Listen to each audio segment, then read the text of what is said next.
जय मसीह की मेरे प्रिय भाइयों और बहनों, प्रभु यीशु मसीह के सामर्थी नाम में आप सभी का स्वागत है। आज की कहानी हमारी मलाकी की पुस्तक हमें एक बहुत गहरा संदेश देती है। परमेश्वर की प्रजा के जीवन में बहुत सी बातें गलत हो रही थी, लेकिन परमेश्वर ने उनसे बातें करते हुए सबसे पहले कहा, मैंने तुमसे प्रेम किया है। मलाकी 1:2। भाइयों और बहनों, ध्यान दीजिए, लोग परमेश्वर से दूर हो रहे थे, फिर भी परमेश्वर ने उन्हें पहले अपना प्रेम याद दिलाया। इससे हमें पता चलता है कि परमेश्वर हमें हमारी गलतियों के कारण छोड़ना नहीं चाहता, बल्कि हमें वापस अपनी ओर बुलाता है। लोग परमेश्वर की आराधना तो करते हैं, लेकिन उनका हृदय पूरी तरह परमेश्वर के साथ नहीं था। वे ऐसे बलिदान ला रहे थे जिसमें उनका सच्चा आधा दिखाई नहीं दे रहा था।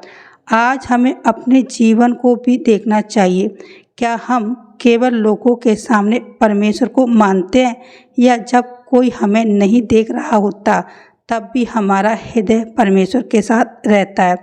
परमेश्वर को केवल हमारे होठों की आराधना नहीं चाहिए, वह चाहता है कि हमारा हृदय, हमारा व्यवहार और हमारा जीवन भी उसके लिए समर्पित हो। मलाकी 3:16 में बताया गया है कि जो लोग परमेश्वर का भय मानते और उसके नाम का आदर करते थे, परमेश्वर ने उनकी बात सुनी और उन्हें स्मरण किया। इसीलिए अगर आज आपको लगता है कि आपकी प्रार्थना कोई नहीं सुन रहा, तो हिम्मत मत हारिए। परमेश्वर आपकी प्रार्थना सुनता है। परमेश्वर आपकी निष्ठा देखता है। परमेश्वर आपके आंसू देखता है। शायद आपके घर के लोग आपकी अच्छाई ना समझे, शायद लोग आपकी प्रार्थना का मजाक उड़ाए, लेकिन परमेश्वर के सामने आपकी कोई भी सच्ची प्रार्थना व्यर्थ नहीं जाती। मलाकी 3:10 में परमेश्वर अपने लोगों को अपनी ओर लौटाने और अपनी बात में विश्वासयोग्य रहने के लिए बुलाते हैं। इसका एक बड़ा सिद्धांत यह है कि हमें अपने जीवन की प्राथमिकता और परमेश्वर के सामने जांचना चाहिए, क्या हम वास्तव में उसे पहला स्थान दे रहे हैं। प्रिय भाइयों और बहनों, आज अपने आप से एक प्रश्न पूछिए, क्या मेरे जीवन में परमेश्वर को सच में पहला स्थान मिलता है? अगर उत्तर कमज़ोर है तो निराश मत होइए, आज ही परमेश्वर की ओर लौट आए। आइए हम सब मिलकर प्रार्थना करते हैं। हे हमारे स्वर्गीय पिता परमेश्वर, मैं आज विश्वास के साथ आपके सामने आती हूँ। आपके वचन के लिए धन्यवाद, क्योंकि आपका वचन हमें सिखाता है कि जब हम विश्वासयोग्यता से आपके मार्ग पर चलते हैं तो आप हमारे जीवन में अपनी आशीषों के द्वार खोलते हैं।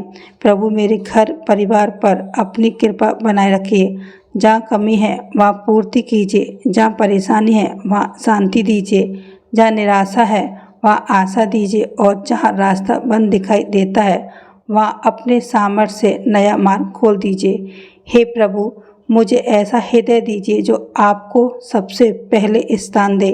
मेरे धन, मेरे समय, मेरी मेहनत और मेरे जीवन के हर क्षेत्र को आपकी महिमा के लिए समर्पित करने में मेरी सहायता कीजिए। मलाकी 3:10 के अनुसार अपने भंडार खोलकर हमारे जीवन में ऐसी आशीष बरसाएं कि हमारे पास उसे संभालने के लिए भी पर्याप्त स्थान न रहे। मेरे परिवार को हर बुराई से सुरक्षित रखिए और हमारे घर में प्रेम, एकता, शांति और आनंद बनाए रखिए। प्रभु, मुझे केवल भौतिक आशीष ही नहीं, बल्कि आत्मिक आशीष, विश्वास, बुद्धि, शांति और आपकी उपस्थिति प्रदान कीजिए। मेरी मेहनत को सफल कीजिए और मेरे जीवन को दूसरों के लिए आशीष का कारण बनाए। मैं विश्वास करती हूँ कि आप मेरे परमेश्वर हैं। आप मेरी आवश्यकताओं को जानते हैं और सही समय पर मेरे लिए मार्ग बनाएंगे।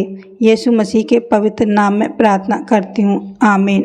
मेरे प्रिय भाइयों और बहनों, यदि आपने इस प्रार्थना को विश्वास के साथ सुना है तो अपने हृदय में विश्वास बनाए रखिए। परमेश्वर आपकी प्रार्थना सुनता है और अपने सही समय पर उत्तर देता है। यदि आज की ये प्रार्थना आपके हृदय को छू गई हो तो कमेंट्स बॉक्स में केवल आमीन लिखिए। इस प्रार्थना को अपने परिवार और उन लोगों के साथ ज़रूर शेयर कीजिए जिन्हें आज प्रार्थना और परमेश्वर के वचन की आवश्यकता है। वीडियो पसंद आई हो तो लाइक करें और ऐसे ही प्रतिदिन प्रार्थना, परमेश्वर के वचन और आशीष के संदेश सुनने के लिए हमारे चैनल को सब्सक्राइब जरूर करें। याद रखिए, परमेश्वर आपके साथ है, आपकी प्रार्थना व्यर्थ नहीं जाएगी। प्रभु आपको और आपके पूरे परिवार को आशीष दे, सुरक्षित रखे और अपनी शांति से भर दे। जय मसीह की। आमीन।